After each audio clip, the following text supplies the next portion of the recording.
Welcome to this latest edition of the Real Deal Podcast, episode 896. As I continue to look back at episodes from seasons 1 through 3 of the hit series, the epic and now completed series, Snowfall. This episode 3 was titled Slow Hand, as we see what transpired with Franklin coming off a beat down by Lenny and Ray Ray. We'll get into that with the best scenes and also themes. First, though, we begin with the themes, not exactly how we planned. So our three main characters, Franklin, Teddy, and Gustavo, all have to pivot from original plans. They're forced to pivot. With the biggest pivot, of course, coming, probably between Franklin and Gustavo.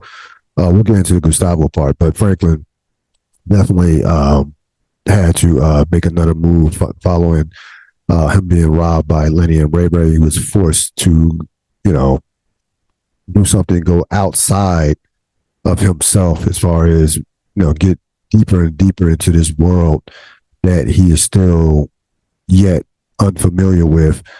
And, you look at Teddy, you look at Gustavo, you look at Franklin, all of them, even though we're only 3 episodes into this now, into this, all of them, episode by episode, just continue to get sucked in to this life that, again, this is kind of like they're swimming in they're in the deep end. They are nearing the deep end of the pool. Matter of fact, you could make a case that they are in the deep end of the pool. We also got to learn more about Teddy McDonald and his backstory with his family and his wife, as he met up with his wife and got to see his son. So, episode by episode, we started to unpeel the layers of some of our main characters. We're going to begin with the deep dive. We're going to deep dive the character Carvel. Now, Carvel, of course, was brought in to assist Franklin and Leon with the recovery of the money that was stolen, of course, by Lenny and Ray Ray. We find out Franklin reaches out to Leon for help. Leon, of course, has connections from the time they spent, a short stint they spent in jail. Leon is between Franklin and Leon. Leon clearly is more connected to the street as far as being the tough guy, as far as being a guy who is respected, respected in terms of a little bit on the street. I mean, he doesn't have a big reputation, but he's known around the way. So Leon, basically tells Franklin, look, this is going to cost you. They meet up with some dudes, not too far in the neighborhood. They give vague information on what they're looking for. And this turns a lot of the guys off, basically refusing to help Leon. They basically refused to help Leon and Franklin, with the exception of one, and that was Carvel. Carvel wanted to know who did it, and wanted to know who was responsible for the stealing, for the missing property. And at this point, they hadn't told Carvel what was exactly missing.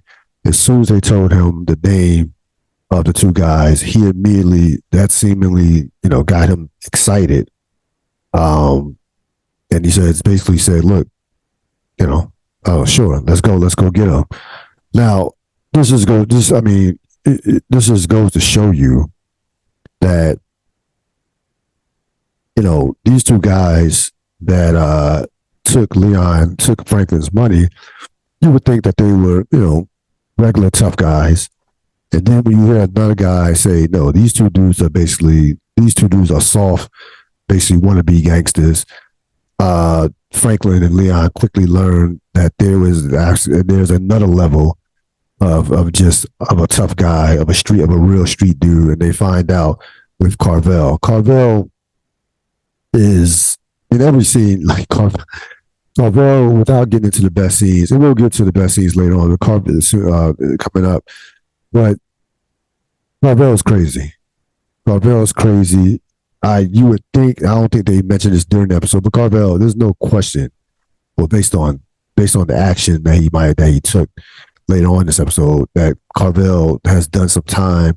Carvel is a real dude. He's a real street dude. And he immediately recognizes how weak Franklin is. He immediately recognized, like he immediately senses, kind of figures things out as he learns more and more about what's going on with Franklin and this missing money that's been taken by Lenny and Ray Ray. The actor who played him was brilliant in this episode. We'll get to him more. Sean McKinney, you've seen him. He's been on various shows over the past decade. He was in Vice Principals on HBO not too long ago, a few years back, with Danny McBride. So he's been around for about a decade now, seemingly. And he was brilliant in this episode. We'll talk more about him, but this is a guy that he was enlisted by Franklin, by Leon, more so Leon than Franklin, to help out. And things take a drastic turn, as we will discuss when we get into best scenes.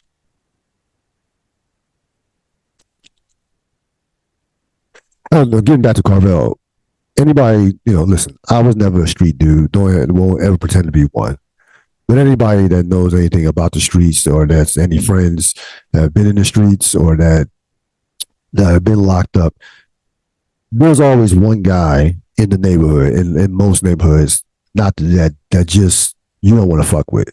Somebody will tell you, he's not the one, or they're not the one. Like there's always one guy around this neighborhood, and it's not so much you can be with. It's not so much that the dude is a criminal. He could be just nice with the hands, or he could be somebody that you just don't want to mess with in general. Carvel's that dude. Like Carvel's the guy that even street dudes would be like, you know what? I'm just gonna give him some space. And this character, and Sean McKinley brilliantly depicts that with his playing the role of Carvel during this episode. Best scenes: Gustavo, Lucia, and Pedro. So they discuss their next move. They discuss their next move as far as they have a list of people who they're going to pick one of them to kill, to try to take Ramiro off their tails, to kind of like throw off Ramiro, of course, who is Pedro's father. So they have a list of guys who they're going to pick one of them to kill. Now, Gustavo is very clear about families. So if the guys have families, then he's not with it. Pedro, not so much. He really doesn't care. He mentions one of the guys has 4 kids. Pedro says, but they'd be better off without him. He's a bitch. Gustavo says, no family, no children. So it comes down to 2 guys, Enrique and Thomas. Enrique is the enforcer. Yes, and Enrique is the enforcer. Thomas has no kids. So they choose Thomas because Enrique is security. They choose Thomas because of Enrique being security, and they discuss their next moves. They discuss their next move in terms of that. We'll talk more about that later on. We'll talk more about that later on with the best scenes as we move along.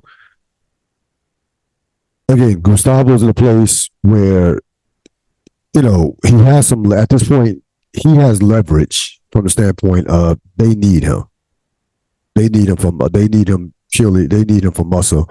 So Gustavo does have more leverage than one may think, considering basically he's new to this, And considering that he's the one that is somewhat trying to get into the family, but he still has the leverage to say, hey, he still has the leverage to say, hey, I'm not with this. I'm not going to do this, or he'll put conditions on what he chooses to do or chooses not to do. You go to Franklin, Leon, Carvel, and Lenny. So they get to Lenny's house. Ray Ray has not appeared yet. They get to Lenny's house. Carvel has a gun. He knocks on the door and says, I got your bitch.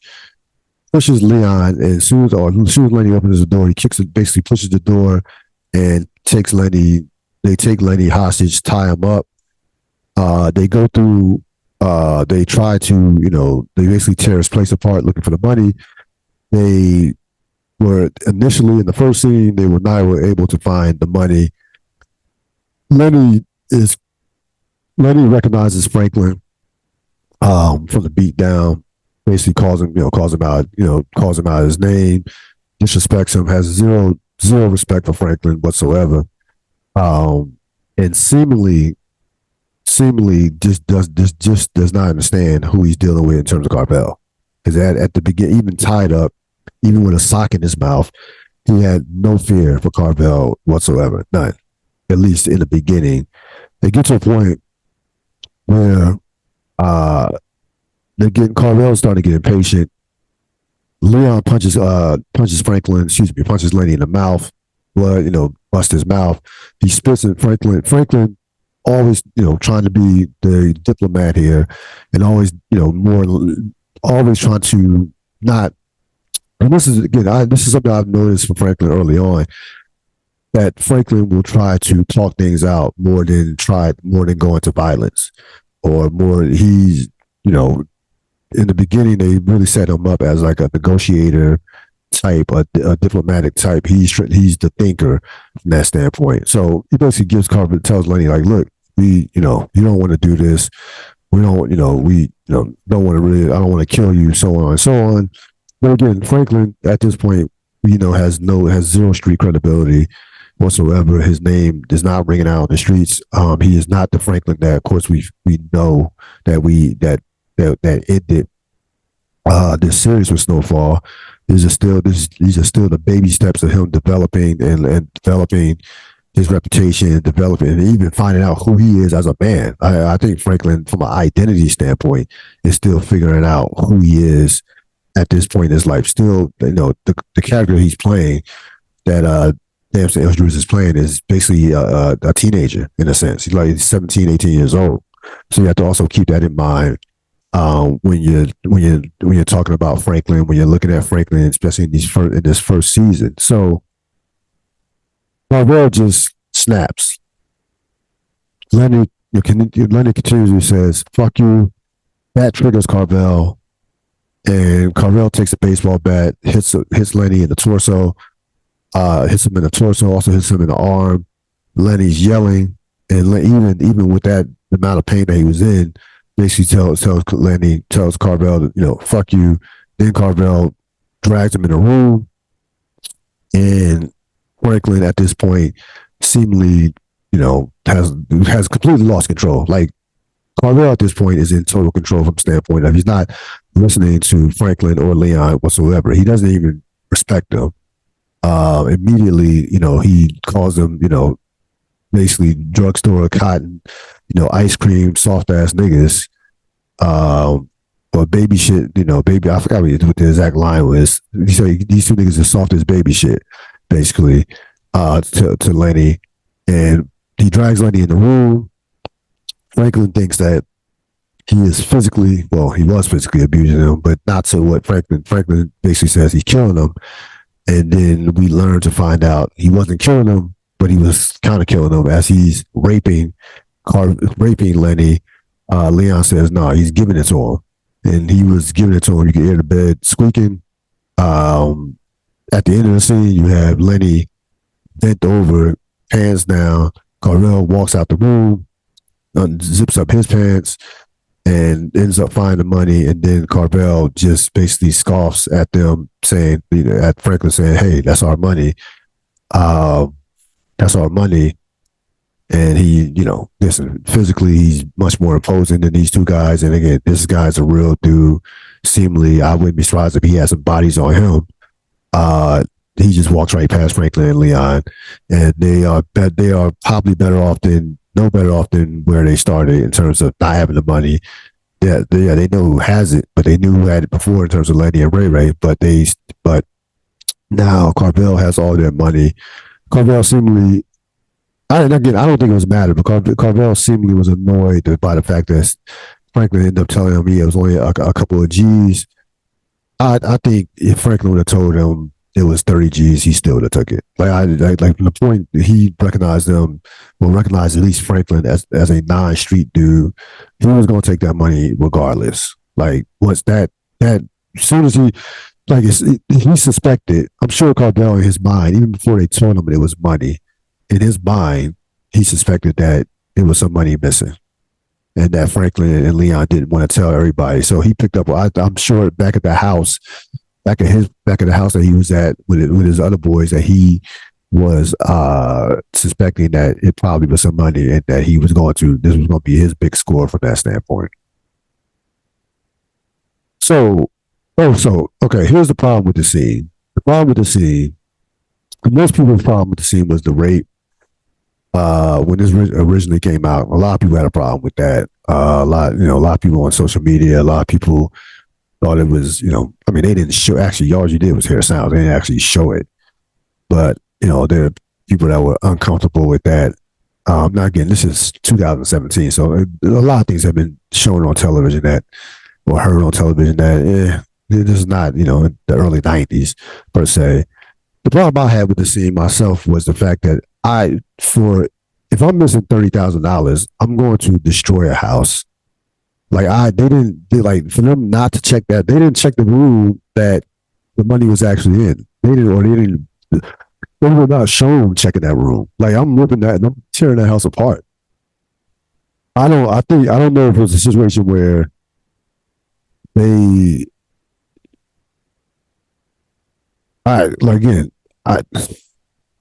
don't think Franklin had this type of foresight to think that, hey, if I find the money, I'm not going to say anything. I'm just going to be like, all right, you know what? We ain't find it. Come back, get it. So Carvel doesn't know it. I don't think he had that type of foresight. But if you want to nitpick a scene from that standpoint, you could easily say that they did not. The sense of urgency as far as tearing up that house was not there for $30,000 missing. Gustavo and Thomas. So Gustavo goes to the house of Thomas, the guy who all of them have agreed on killing. And what Gustavo ends up finding out is Thomas has a lover, not a girl. Thomas is gay, and he sees him. He sees them cooking dinner, sees them kissing, and he decides that he's not going to kill him. I think Gustavo pulled out because he didn't want to kill both of them. Like, you can't just kill one of them. I didn't think so.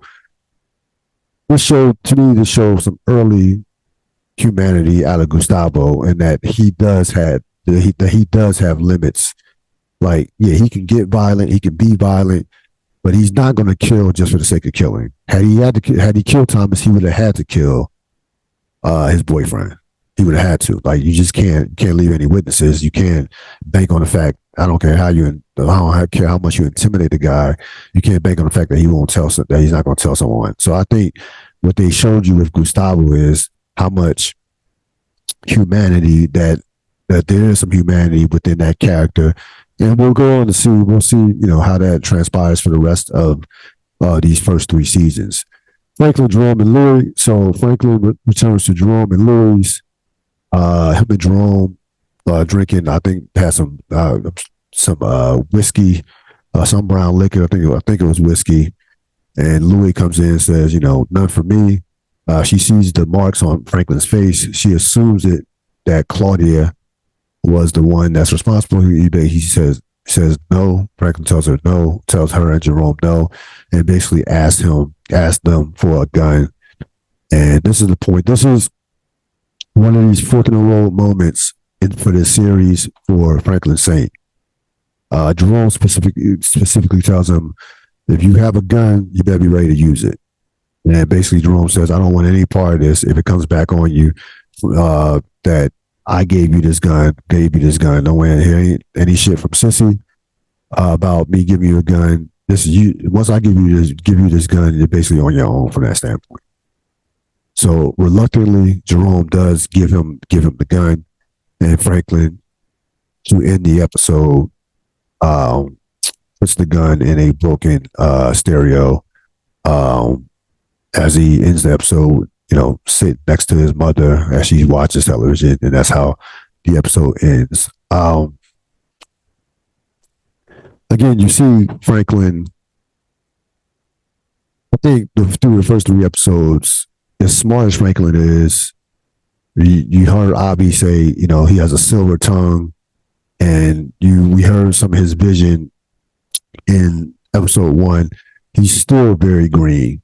And he's still, and even Claudia called him out in the second, I believe it was the second episode. He's still naive, and I think throughout the first 3 episodes, they do an excellent job at just showing he's weak at this point. He's from a street standpoint, he's absolutely weak. He may be smart, he may be ambitious, he may have a plan, but from a street standpoint, he does not have any street in him at this standpoint, and you're not going to survive the drug game or advance in the drug game without that type of mentality. And he pays a price that could have cost him his life in episode 2 with Lenny and Ray Ray. They easily could have killed him, and he paid the price with getting his money taken not once but twice. So you've had 3 people. You have Lenny, Ray Ray, and Carvel have no regards, or not even hesitate to take Franklin's money and keep it moving.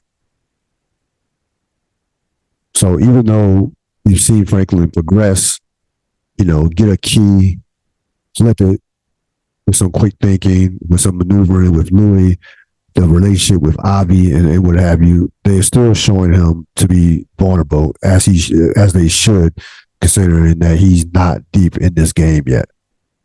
Number 2 episode was Carvel. Again, Sean McGinley was brilliant in this episode.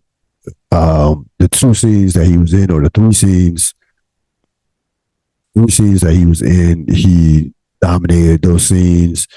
Sean McKinney, get his name right. He's eating sugar smacks, cracking jokes. So we know he's crazy.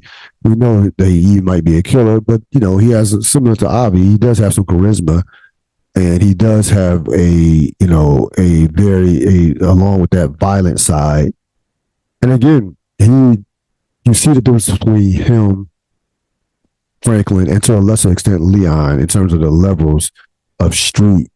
Like, he was a real street dude. So I thought the directors, the writers did a great job at separating him, at showing what a street dude looks like versus 2 guys that are not in the game yet. Even with Leon, we found out that, again, Leon did a little stint in jail, but nothing too serious as far as like years per se. But even Leon is not quite there yet as far as having a street reputation. He's looked upon, they call him Little Leon. So even Carvel was calling that. Leon got upset, said, "No, just call me Leon." But Carvel was the MVP of this episode. Led them to the money, was able to get the money, even though he took the money from him. Again, the actor was dynamic in every scene that he was in. And again, there's a difference between a real street dude and where they're at and where they are at right now. That's going to wrap it up for this edition of the Real Deal podcast. We will be back next time with episode 4, Drama. So we'll be back with that episode. Have a great rest of your evening. So long.